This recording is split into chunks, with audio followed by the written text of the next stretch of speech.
सदगुरु कबीर की एक पंक्ति है, रहो संभारे राम विचारे, कहता हो जे पुकारे हो। बस इतना ही। इस पंक्ति पर पहले मैं कई बार चर्चा किया करता था, लेकिन काफ़ी लंबा समय हो गया, इस पर बातें हुई नहीं। आज अचानक ये मन में आ गई है पंक्ति, रहो संभारे राम विचारे, कहता हो जे पुकारे हो। सदगुरु कबीर ऐसे महापुरुष हैं जो हम लोगों को पुकार के जगाते हैं। जैसे कोई सोया हो उसे आकर के जगाए, झकझोरे, हिलाए और ज़रूरत पड़ने पर चाटा भी लगाए। ऐसे साहब हैं। जैसे कोई छोटा बच्चा स्कूल का वक्त हो रहा है और बिस्तर छोड़ने का नाम नहीं ले रहा है, तो उसकी माँ या उसके पिताजी उसको बार बार पहले प्रेम से उठाते हैं, उठो उठो समय हो गया। अब वो कुनमुनाता है, अरे अभी और थोड़ा सा, 5 मिनट मम्मी। अब बहुत जब समय नज़दीक आ गया तो फिर जाके हिलाता है, उठ। और कुछ बच्चे जब नहीं उठते उठा के खड़ा कर देते हैं और नहीं है मानते तब चाटा लगा देते हैं। कबीर साहब यही हैं, झकझोरते हैं, पुकारते हैं। पुकारना का मतलब कोई रास्ता किसी से कोई भटक गया हो या किसी को कुछ बताना हो और दूर हो तो पुकारना होता है, कहना होता है। ऐसे ही ऐसा कुछ लगता है जैसे हम लोग कल्याण से बहुत दूर चले गए हैं, साधना से बहुत दूर चले गए और जीवन से भटके हुए हैं। इसलिए तो पुकार रहे हैं। टेर लगाना, पुकारना, कहना, ये सद्गुरु संतों की विधा कि आम जनता को वो सदैव पुकारते रहे। और कबीर साहब जी तो अद्वितीय पुरुष थे ही, कहे इन सब बातों को। क्या कह रहे हैं? बातें तो वैसी दो हैं, यहाँ है तो एक ही। क्या कहते हैं? रहो संभारे, और दूसरी बात कहते हैं राम विचारे। इन दो बातों को वो पुकार कर कहते हैं। अपने आप को संभाल करके रखना और राम का भजन करना, राम का विचार करना, ये कोई अलग अलग नहीं है। राम का भजन सचमुच वही करता है जो अपने आप को संभालता है।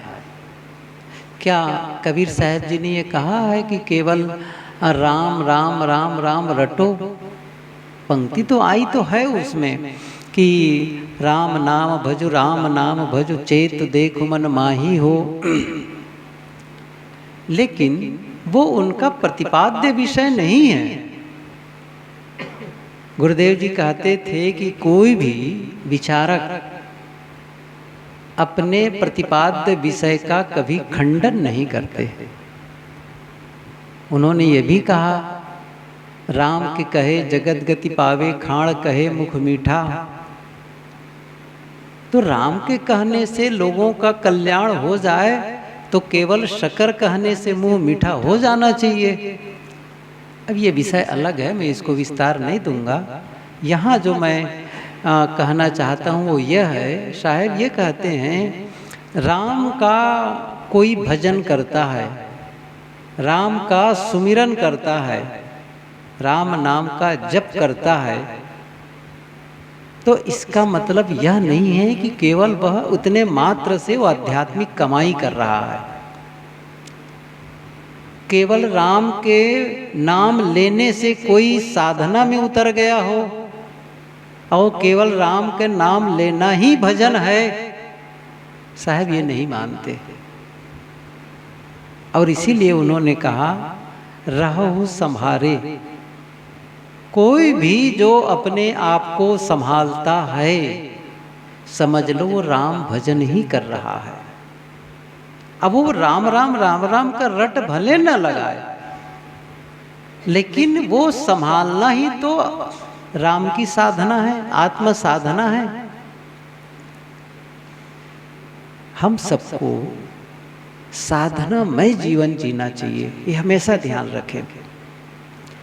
आप किसी भी वर्ग के हों, यहाँ पर कोई ऐसा नहीं है कि कोई धनी गरीब, कम पढ़ा लिखा, ज़्यादा पढ़ा लिखा, ऊंचे पद वाला, छोटे पद वाला, या पद रहित कोई हो, किसान हो, व्यापारी, कोई डजंट मैटर, इसका कोई महत्व नहीं है।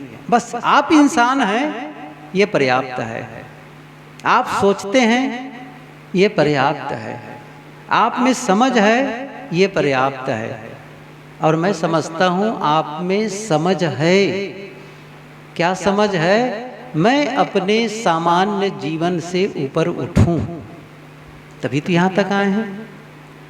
एक समझ है कि केवल मैं जीवन गुजर वाला काम करता न रह जाऊं, कि केवल मैं कमाऊं, खाऊं, जीऊं, बाल बच्चों के साथ, परिवार के साथ रहूं, बस उन्हीं की व्यवस्था में लगा रहूं। इतना ही नहीं है जीवन का अर्थ। जीवन में सत्य को भी समझना है, अपने आप को भी समझना है, और आप सबके मन में सत्य को जानने का भाव जगा, प्यास जगी। आप सबके मन में कुछ शांति के अनुभव के लिए, कुछ सामान्य जीवन से ऊपर उठने का मन बना, तो समझ तो है। मैं ये कह रहा था कि अपने आप को संभालना ही राम भजन है।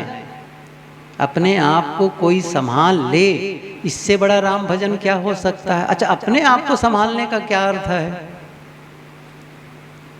देखिए, जीवन के जितने एरियाज हैं, जितने क्षेत्र हैं, जितने जहाँ से हमारा जीवन स्पर्श करता है, उन सब पर ध्यान केंद्रित करना, वो सबको संभालना होगा।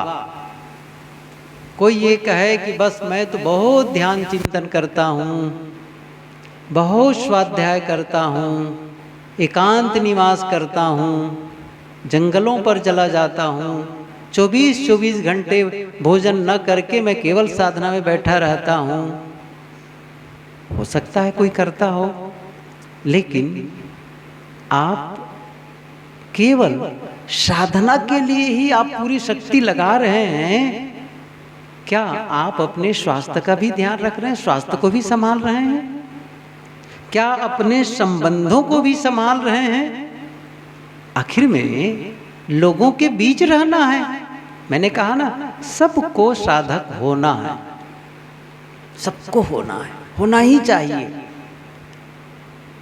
मतलब जीवन को जब तक साधनामय नहीं बनाएंगे तो जीवन की सार्थकता नहीं होगी, जीवन का अर्थ ही नहीं मालूम होगा। हम चाहते तो हैं एक अच्छा परिणाम जीवन में, हम चाहते तो हैं कि जो हम महसूस कर रहे हैं उससे और बेहतर महसूस करें, लेकिन अपने क्रियाकलापों में बदलाव नहीं करना चाहते हैं। हम जो कर रहे हैं बस वो चलता रहे, और बस हमें आनंद का अनुभव हो जाए, हमें सुंदर स्वास्थ्य का अनुभव हो जाए, हमें आपस में प्रेम का अनुभव हो जाए, रिश्तों में मधुरता आ जाए, मेरा धन बढ़ता चला जाए। आप जो लगातार कर रहे हैं, वर्षों से कर रहे हैं, आज भी करेंगे उसको, तो परिणाम क्या आएगा? वही जो अब तक आया है। आज तक जो हम करते आए हैं, यदि उसे आज भी कर रहे हैं तो परिणाम वही आएगा जो अब तक आया है। सरल ढंग से सबको अनुभव होगा। आप अपने खेत में धान बोते हैं, कितने साल से? वर्षों से बो रहे हैं, बाप दादा बोते रहे हैं। अब आप उसमें बदलाव नहीं करेंगे तो अचानक गेहूं नहीं पैदा हो जाएगा, मक्का पैदा नहीं हो जाएगा। गन्ना पैदा नहीं हो जाएगा, क्योंकि आप फिर से धान बोए चले जा रहे हैं, फिर से धान की कमाई कर रहे हैं।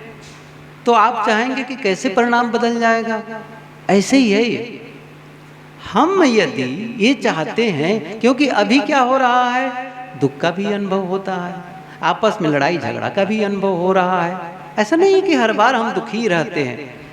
30 त्योहार आता है, अच्छा माहौल बन जाता है, घर में शादी हो गई या घर का उद्घाटन या बच्चा पैदा हो गया या दीपावली आ गई, होली का समय आ गया, घर में बच्चे जो बाहर थे वो घर में आ गए, तो खुशी हो जाती है। लेकिन थोड़ी देर में खुशी छिन भी जाती है।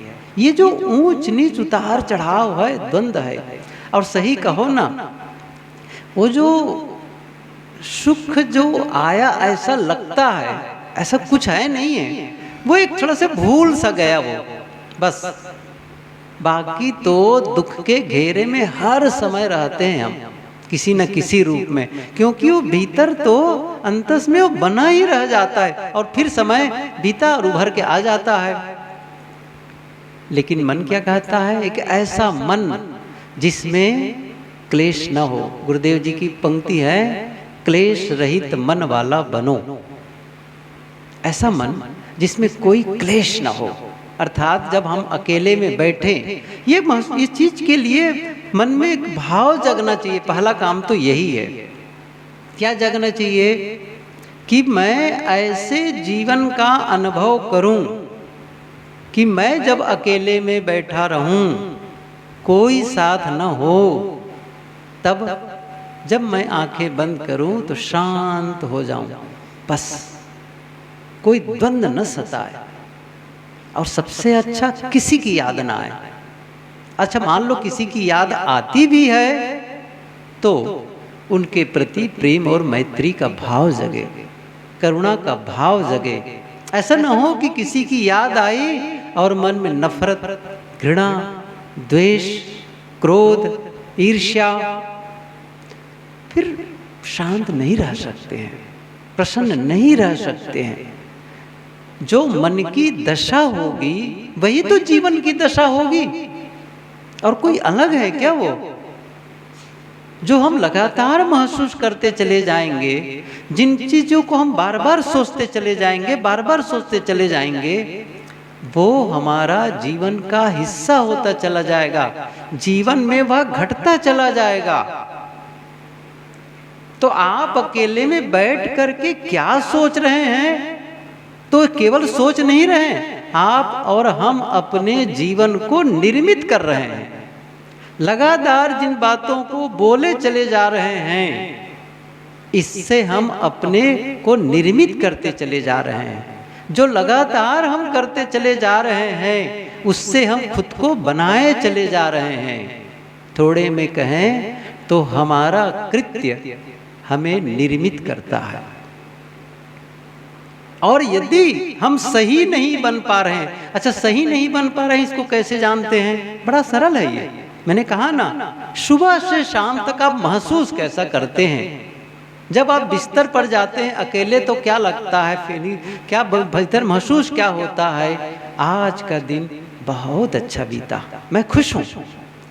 और जिन लोगों से मिला, परिवार के लोग हैं, रिश्ते वाले हैं, मित्र हैं, ग्राहक हैं, जो भी, सबसे मिला और सबके साथ अच्छा व्यवहार रहा, सबसे।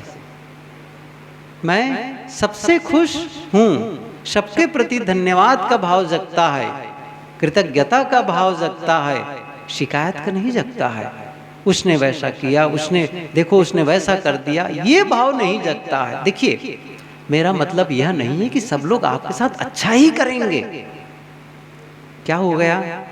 ऐसा नहीं है कि आप जब ठीक होने के लिए निर्णय लेंगे तो चारों तरफ अनुकूल भूमिका ही बन जाएगी और सबका व्यवहार आपके अनुकूल होने लग जाएंगे। ऐसा तो कभी हुआ नहीं किसी के साथ में।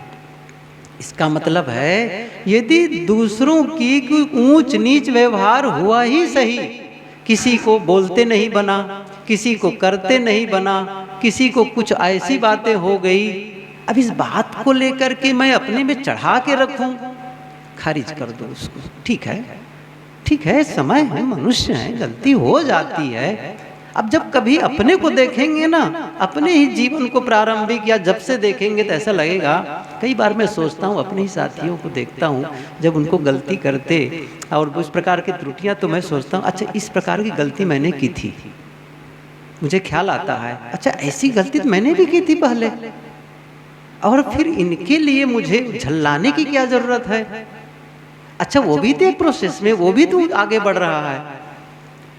जब कुछ बातें अधिक होती तो कभी कभी कह देना तो होता है, लेकिन हर छोटी मोटी बातों को लेकर के मैं उनसे उलझता रहूं, झल्लाता रहूं, इसका मतलब है मुझे पता नहीं है कि मैं कैसे आगे बढ़ा। इसका मतलब है मुझे अपनी गलतियों का एहसास नहीं है। यदि मुझे अपनी गलतियों का एहसास है तो फिर मैं थोड़ा सा शांत रहूंगा। नहीं, ये गलती मेरे से हुई है। ख्याल आ गया, एक उदाहरण ख्याल आ गया। बालसेम सूफी यहूदी थे, वो यहूदी फकीर थे। कहा जाता है कि उनके पास एक व्यक्ति आया और कहने लगा कि मैं बहुत पापी हूँ, बहुत पापी हूँ। मैं जब किसी के चीज़ों को देखता हूँ तो उसको चुरा लेने का मन करता है। न चुराऊं बात अलग है, लेकिन मेरा मन तो चला जाता है। किसी सुंदर स्त्री को देखता हूँ तो मन भोग करने का करता है। न करूं बात अलग है। मैं बहुत पापी हूँ, मुझे कुछ आप सजा दें, दंड दें। बालसेम ने कहा बस तुमने स्वीकार लिया ना, हो गया। उन्होंने कहा आप समझ नहीं रहे हैं, मैं सच कह रहा हूं कि मैं गलत हूं, मैं पापी हूं, और आप जब तक मुझे कुछ सजा नहीं देंगे तो मुझे संतुष्टि नहीं मिलेगी। बालसेम ने कहा कि बस हो गया ना, आपने स्वीकार लिया, बता दिया, मैं समझ गया बस, और क्या सजा देने की जरूरत है उसको। समझ लिया, आपको स्वीकार भाव आ गया, मतलब आप इसे छोड़ेंगे, अलग करेंगे अपने आप को उस गलत से। लेकिन वो आदमी जिद में उतर गया। तब बालसेम ने कहा सुनो, मैं भी यही गलती करता रहा। मैं जब अपने गुरु के पास आया था तो यही जिद करता रहा जैसे अभी कर रहे हो। गुरु ने कहा समझ गए ना, गलती है, समझ गई गलती मेरे में है। तब जब किसी को इस प्रकार गलती करते देखो तो उनके प्रति करुणा का भाव रखो, क्रोध का भाव न रखो। जान रहे हो ना कि मन कैसे चल जाता है पराई स्त्री पर, दूसरे की वस्तुओं पर चल जाता है ना, ये जानते हो ना, अपने मन में ये दशा आ जाती है। जब दूसरे से कोई गलती हो जाती इस प्रकार की तो उस पर प्रहार क्यों करते हो, उस पर झुंझलाते और झल्लाते क्यों हो। बात तो यहाँ पर ये उठी थी। मैं एक दूसरी बात कहना चाहता था कि जब ये पता चले कि मैं गलती कर लेता हूँ या कर लेता था, बहुत दिनों के बाद धीरे धीरे सुधार कर पाया है। और ऐसे तो नहीं कि पूरी सुधर ही गया है। साहब ने एक बात कही है, काला सर्प शरीर में खाइन सब जग झारी। हम सबके भीतर में काला सांप है, विषधर।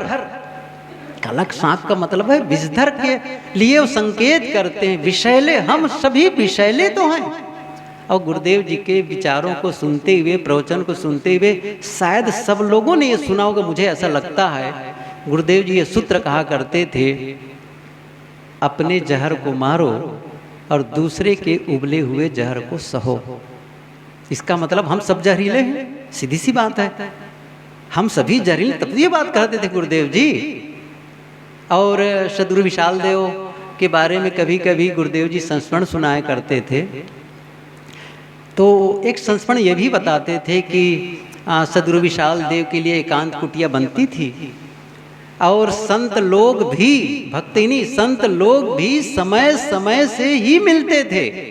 ऐसा नहीं कि वहाँ पर कोई जमघट लगा रहता, बंदगी होती सामूहिक तब चले जाते, बस। कोई बहुत लंबी वार्ता उनके पास नहीं होती थी, न भक्तों की न संतों की। उसके बावजूद सुबह उठ करके वो दूर सारे समाज से जा करके अकेले बैठते थे, एकांत सेवन करते थे। जा रहे थे सुबह के वक्त, किसी भक्त ने, परिचित रहे होंगे तभी ऐसा कह सकते हैं कि साहब आपका तो वैसे ही अलग थलग रहता है, साधु समाज के बीच में रहते हैं और फिर अलग क्यों चले जाते हैं। गुरुदेव जी बता, सद्गुरु विशाल देव कहते थे कि देखो सांप दो प्रकार के होते हैं, एक जहरीला और एक जिसमें जहर नहीं। कहते 3% सांप ही जहरीला होता है, बल्कि 97% में तो या तो कम या तो जहर होता ही नहीं। तो जहरीले को देखकर तो भय लगता है, लेकिन जिसमें जहर नहीं होता ना उस सांप को भी देख के डर लगता है। तो ऐसे लोगों को बचने के लिए थोड़ा अलग चला जाता हूँ। अब शायद उनको समझाने के लिए उदाहरण दिया हो, लेकिन कुछ तो संकेत है जो सबसे अलग होना और शांत होने की बात मैं कह रहा था। हम सब जहरीले हैं। साहब क्या कहते थे, अपने जहर को मारो और दूसरों के उबले हुए जहर को दूसरे से बोलते नहीं बना, करते नहीं बना, कहते कुछ भी ऐसा बना, कुछ भी ऐसी त्रुटि हो गई उससे जो हमें पसंद नहीं है, तो क्या करना है, हमें आक्रामक होना है, प्रहार करना है।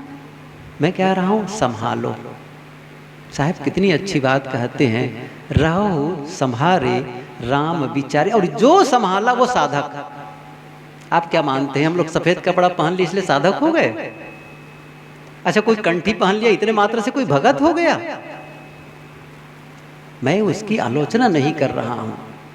साधक वह है जिसकी, किसी ने कहा कि जिसकी अभी भी कामना संसार के प्रति है, अभी भी लगता है कि इसमें सुख है बाहर।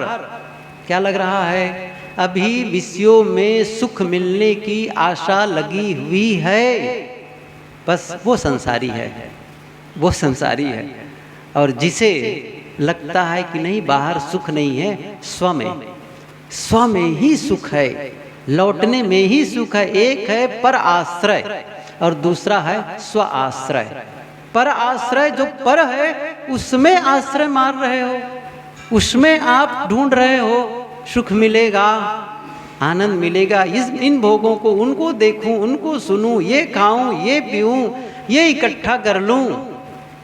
ये जितना बाहर से आप संग्रह करना चाहते हैं, भोगों को भोगना चाहते हैं, ये जब तक मन में बना है, इसका मतलब आप संसारी हैं, इसका मतलब। और जैसे उससे आप स्व की ओर लौटे, स्वयं की ओर नहीं, बाहर नहीं, स्वयं की यात्रा, स्वयं में ही है वो सुख, असली आनंद का अनुभव तो वही है। ये भाव जगे, ये अंदर चित्त की दशा हो, समझ लो वो सन्यासी है।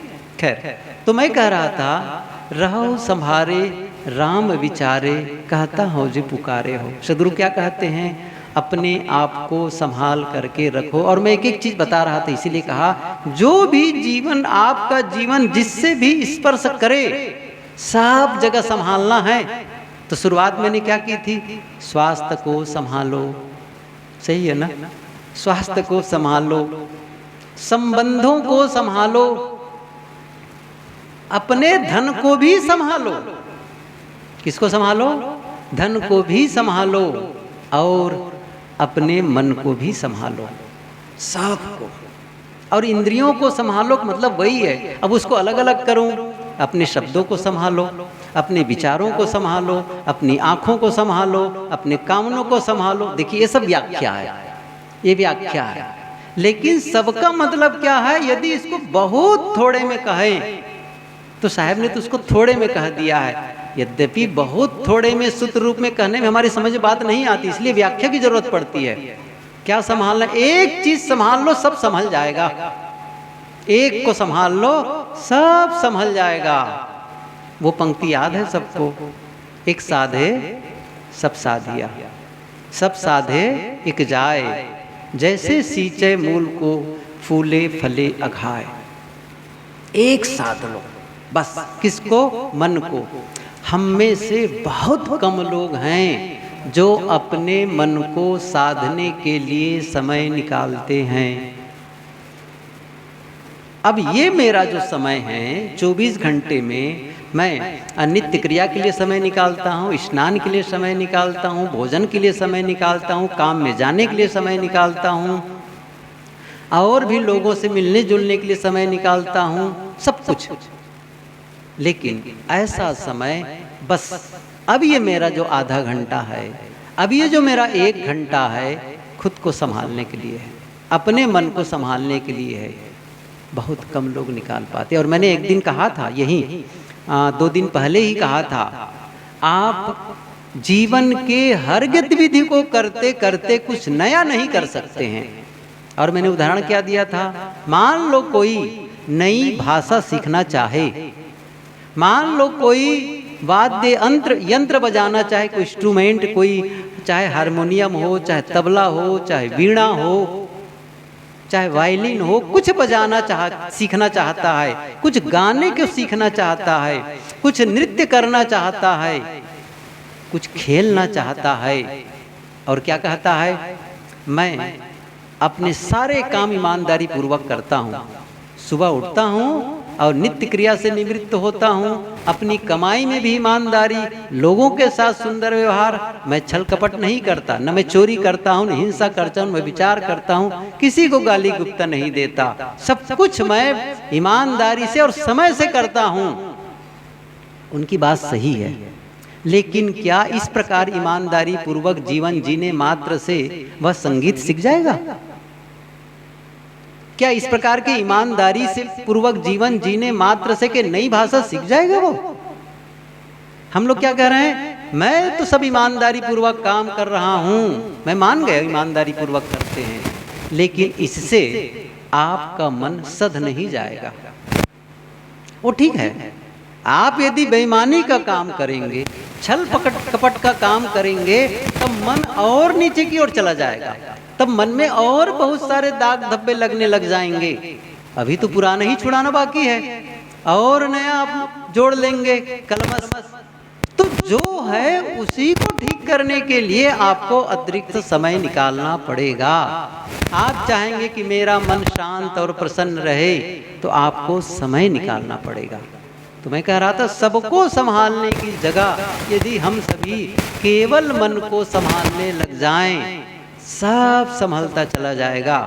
देखिए मैं बताता हूँ कैसे, आप इसको समझना, थोड़ी सी मेरे साथ आप जुड़े रहिए। बस आप दूसरे कुछ सोचने लगेंगे तो बातें भूल जाएंगे।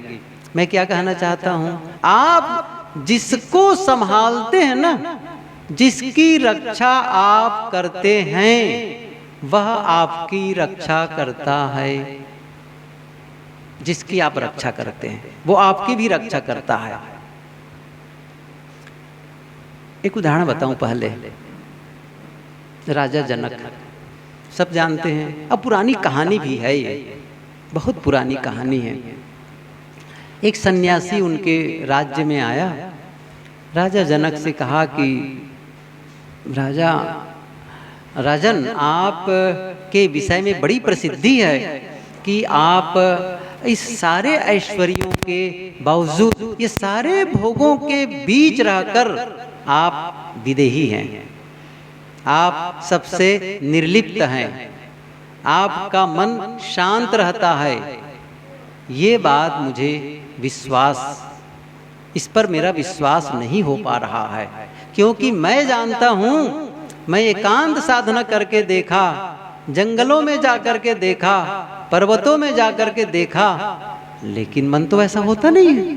और फिर इस प्रकार से चारों तरफ भोगों का विस्तार है, ऐसी दशा में आप कैसे शांत और विदेही हो सकते हैं? सबसे निर्लिप्त कैसे अलग कैसे हो सकते हैं? सन्यासी ने 2 सिपाहियों को बुलाया और कहा कि इसे गिरफ्तार कर लो, बस इसे गिरफ्तार कर लो। तो घबरा गया सन्यासी, मैं तो कुछ सुनने के लिए आया था, जानने के लिए आया था, और ये तो गिरफ्तार करने की बात कर रहे हैं और ये जेल में डालने की बात कह रहे हैं। उन्होंने कहा, राजन आप ये क्या कर रहे हैं, क्या बात है? उन्होंने कहा, सुनो, चलो मैं एक बात करूं आपसे। रात्रि में एक वेश्या का नाच होने वाला है यहाँ, और मेरे जानते इससे सुंदर वेश्या आज तक किसी ने, कोई है नहीं है यहाँ इस राज्य में, सबसे सुंदर है, उसी की नाच है आज। और लोग आएंगे और वो सभा मंडप है, लोग चारों तरफ उनको देखने के लिए बैठे रहेंगे, और उस पूरी सभा के चारों तरफ जो पथ बना है परिक्रमा का, क्या करना है, एक हाथ में तेल से भरा कटोरा, एक ऐसा कटोरा जिसमें तेल भरा हो और जिससे एक बूंद और ज्यादा नहीं डाला जा सकता है, इतना लबालब भरा, और उस कटोरे को हाथ में लेकर के उसका 7 चक्कर लगाना है, और कहीं एक बूंद तेल गिरी तो ये 2 सिपाही पीछे में तलवार लेकर, नंगी तलवार लेकर चलते रहेंगे, और जैसे ही तेल की एक बूंद गिरी कि सर से धड़ अलग कर दिया जाएगा। सन्यासी ने सोचा ये राजा हैं कि कुछ और है, मैं इनको सोचा था कि ये तो बड़े दयालु होंगे, राजा और जनक ऐसी प्रसिद्धि है, फिर सोचा कि राजाओं की कोई ठिकाना नहीं है इन राजाओं की, अच्छा कम से कम एक अवसर तो दे रहा है मुझे, ये तो मुझे फांसी के फंदे पर भी चढ़ा सकता था, चलो एक अवसर तो दिया है, करना चाहिए। और वो तैयार हुआ, रात्रि हुई, वेश्या की नाच शुरू हुई, उसको पथ परिक्रमा करना था, 7 चक्कर लगाना था, और पीछे सिपाही 2 बिल्कुल नंगी तलवार लेकर के चल रहे हैं, और वो तेल लेकर के आगे बढ़ रहा है, पूरी तरह से एकाग्र तेल की रक्षा के लिए, एक बूंद न गिरने, और एक बूंद गिरने का मतलब मौत, कितनी बड़ी बात हो, कितनी बड़ी चुनौती है, एक बूंद तेल नीचे आने का मतलब है मौत।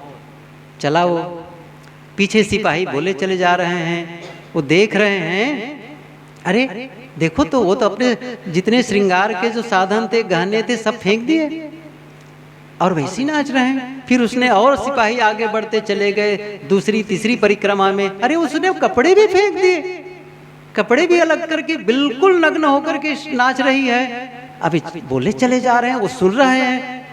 ऐसा करते करते करते पूरा 7 चक्कर हो गया, तेल नहीं गिरा।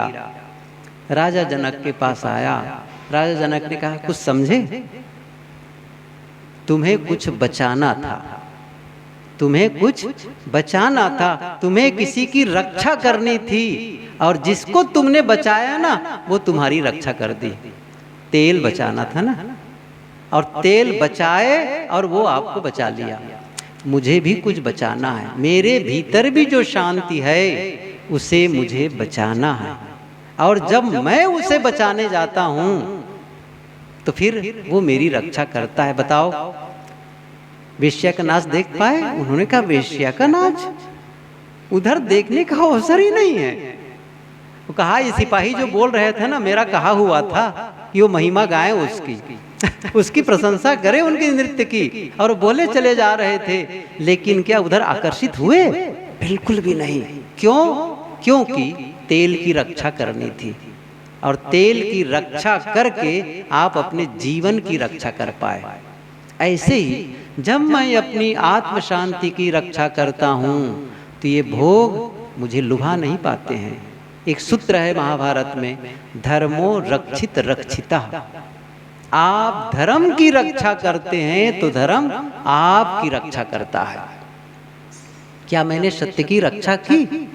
क्या मैंने धैर्य की रक्षा की? अब धर्म का मतलब आजकल जो चल पड़ा है ना, उनकी पूजा कर लो, उनका पाठ कर लो, वो मंत्र जप लो, वो माला फेर लो। मैं पूछूं, आप किसी भी धर्म शास्त्र में दिखा दो कि गणपति की पूजा धर्म है, दुर्गा की पूजा धर्म है, किसी भी धर्म शास्त्र में दिखा के बताओ।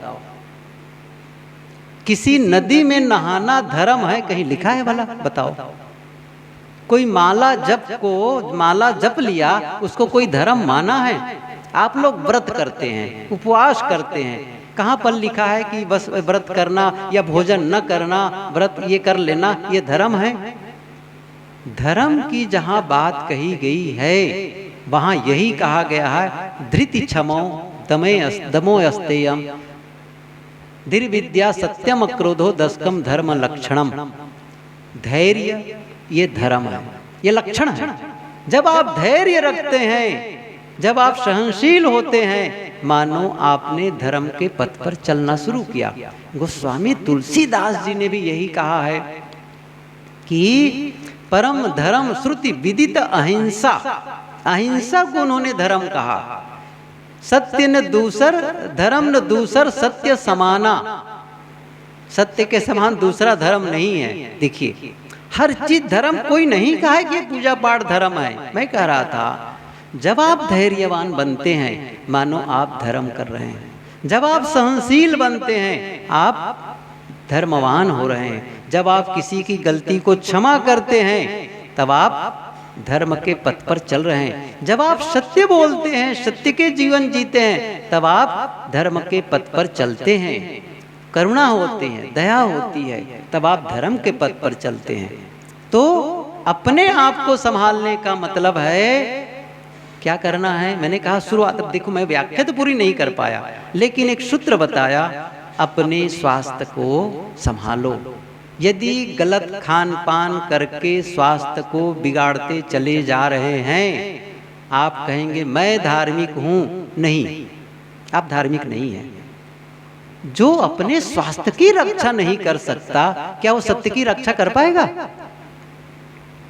क्यों? जबकि मैं जिम्मेदार हूं। देखिए स्वास्थ्य के बारे में थोड़ा सा संगीन मामला है। कई बार होता है कि आदमी का स्वास्थ्य बिगड़ जाता है। मैं उसके लिए नहीं कह रहा हूं कि कई बार समझ नहीं आती है और हम नहीं समझ पाते स्वास्थ्य, वो बात नहीं है। लेकिन जब मुझे पता है कि ये मेरे खान पान के नाते मेरा स्वास्थ्य बिगड़ा है, क्या गुटखा खाने वाले को नहीं पता है कि गुटखा खाने से मेरा स्वास्थ्य बिगड़ेगा? और इतना ही नहीं है, अभी मैं सूरत में ही था, गुरु पूनम के ही दिन की बात है। एक भगत एक बार छत्तीसगढ़ आ भी चुके हैं, आए, पत्नी बैठी थी, वो भी बैठे और भी उनके साथ परिवार के सदस्य। कहा साहब मैं बाहर गया हुआ था, बड़े प्रेमी आते रहते हैं, प्राय आते हैं।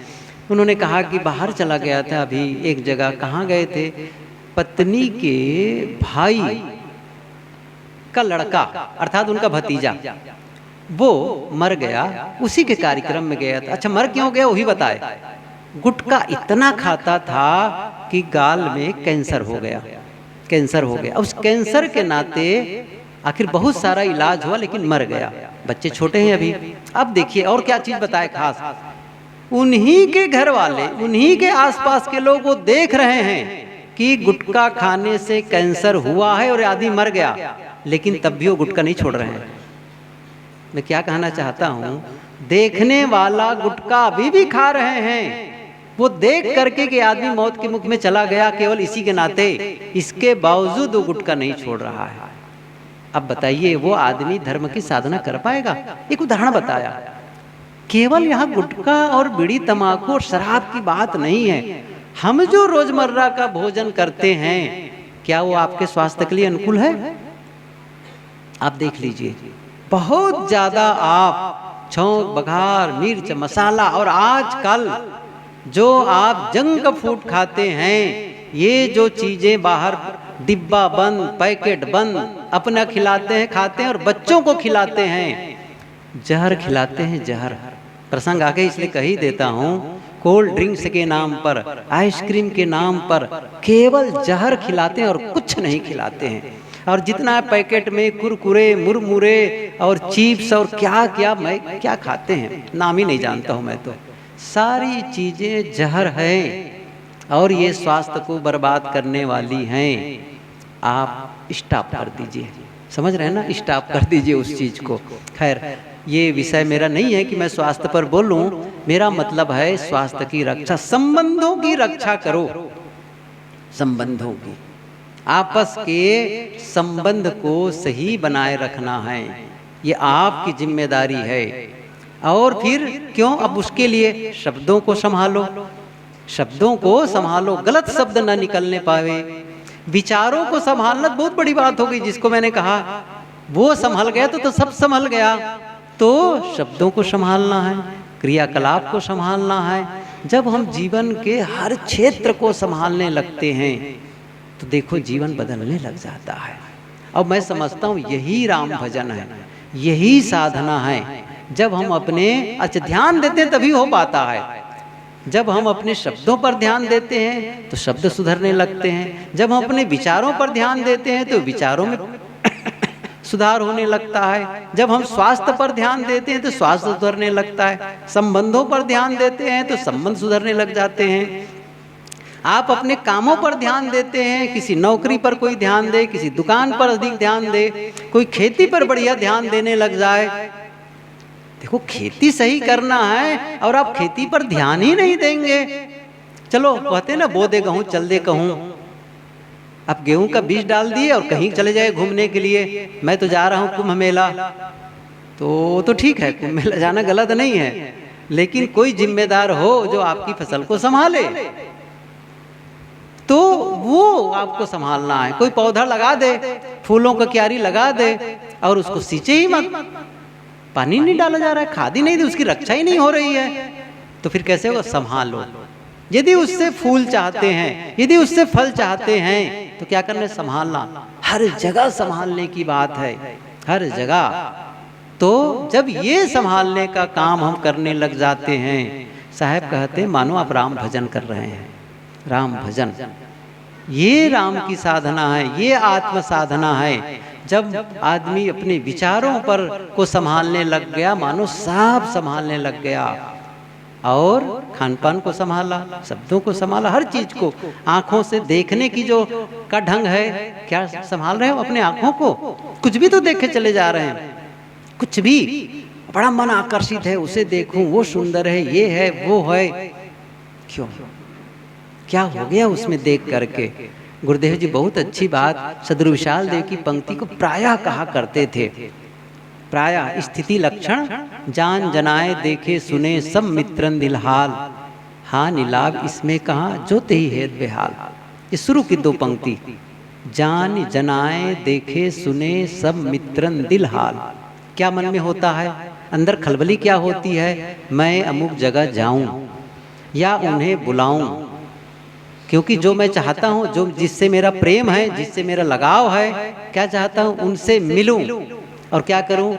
अपने दिल की बात जनाऊं और उनके दिल की बात को जानूं, उनको देखूं, वो मुझे देखे। क्या कह रहे हैं? फिर से पंक्ति, मूल पंक्ति, जान जनाए, भीतर की बात जानना और जनाना, देखे सुने सब मित्रन दिल हाल। सदगुरु क्या कहते हैं? अच्छा न जानो मित्र के हाल, दिल के हाल को न देखो, कौन सा नुकसान हो जाएगा? अच्छा, जान भी लिए तो कौन सा फायदा हो गया? जो तेहि हेत बेहाल, जिसके लिए बेहाल बने हुए हो। बहुत रूप, सुंदर सुंदर रूप देखे, क्या पा गए? बहुत सुस्वाद भोजन जीवन में कर पाए, क्या इकट्ठा कर लिए? बहुत सारी चीजें इकट्ठी कर ली, कौन सी शांति का फूल खिल गया? कितना परिवार आपका, कितने बाल बच्चे हो गए, बच्चे के बच्चे हो गए, क्या गहरी शांति मिलती चली गई? आप अपनी उपलब्धि को देखें, जिससे हम अपनी उपलब्धि मार रहे हैं, जिसे हम अपना ऐश्वर्य मार रहे हैं, क्या वो सब मुझे शांति का अनुभव कराते हैं? दौड़ रहा हूं, ये मिले वो मिले, वहां जाऊं। किसी ने कहा दौड़े चले जा रहे हैं, दौड़े चले जा रहे हैं, भाग। साहब कहती, इस दौड़ते भरे जीवन में कभी कभी ठहर के पूछो अपने आप से, इस दौड़ते दौड़ते जीवन में मैंने क्या पाया? मन का ठहराव या मन का भटकाव? क्या पाया? क्या लगेगा? केवल मन भटका और कुछ नहीं। मन का ठहराव आना चाहिए। कब होगा? जब साधना करेंगे। साहब क्या कहते हैं? रहु संभारे, संभालो। जो दौड़ रहे हैं ना, और साहब कहते संभालो अपने आप को। बहुत है, जितना आपके पास है, भोजन की कमी नहीं है, कपड़े की कमी नहीं है, रहने की जगह की कमी नहीं है, और अभी शरीर में वो शक्ति है कि मैं रोज रोज कुछ इतना कर सकता हूँ कि मैं अपने जीवन गुजर, अपने परिवार के गुजर के लिए व्यवस्था कर सकता हूँ। और क्या चाहिए फिर? और क्या चाहिए? अब शांति की साधना, लेकिन यह साधना बहुत कम लोग कर पाते हैं। अभी भी वो सारी चीज इकट्ठे करने में लगे हैं जो आज तक करते आए हैं। मैंने कहा कुछ बदलाव करें। सत्संग सुनने मात्र से कुछ नहीं होगा। हम लोग की कहने की आदत, हम कहते कहते ये मान लेंगे कि मैं तो बहुत बढ़िया बोल लेता हूँ, इससे कुछ भी फर्क नहीं पड़ता। मैंने बहुत देखा इस चीज को। इसीलिए ऋषि ने बहुत बढ़िया बात कही उन्होंने, नाय महात्मा प्रवचने लभ्यो। पहली बात तो हम लोग कान पकड़ते हैं, नाय महात्मा प्रवचने लभ्यो। आत्म लाभ नहीं होगा केवल प्रवचन करने से। और क्या कहते हैं, न मेध्या न बहुना श्रुतेन। कोई मेधा संपन्न हो जाए या बहुत सुन ले तो भी आत्म लाभ नहीं होगा। कलमस दूर करो, तेषाम अशो विरजो ब्रह्मलोको। विरज ब्रह्मलोक किसको मिलता है? जो अपने कलमस को धोता है। न ये सुजीवम नृतम न माया चेती। छल कपट से रहित, झूठ से रहित जो अपने को कर पाता है उसी को आत्मलाभ मिलता है। ये बातें कुछ थी। साहेब की पंक्ति याद आई काफी लंबे समय के बाद। ये रहो संहारे, मुझे संभालना है खुद को। क्या संभालना है? ये गुरुदेव जी की बात याद आती है, तुम केवल दूसरों के लिए प्रवचन करते हो कि अपने लिए भी करते हो? ये मेरे से गुरुदेव जी ने कहा, तुम केवल दूसरों के लिए प्रवचन करते हो कि अपने लिए भी करते हो? सोचो ये कितनी बड़ी बात थी। आप में से कोई बोलता ना तो मैं बराबर जवाब दे देता।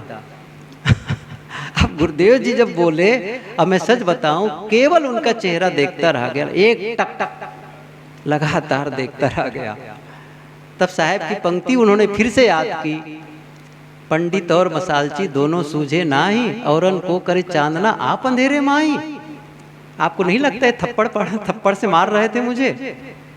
मैं क्या कहना चाहता हूँ, मुझे भी संभालना है, हम सबको संभालना है अपने जीवन को, ताकि हम आत्म शांति की काम कर सकें, आत्म शांति हो सकें, लाभ ले सकें।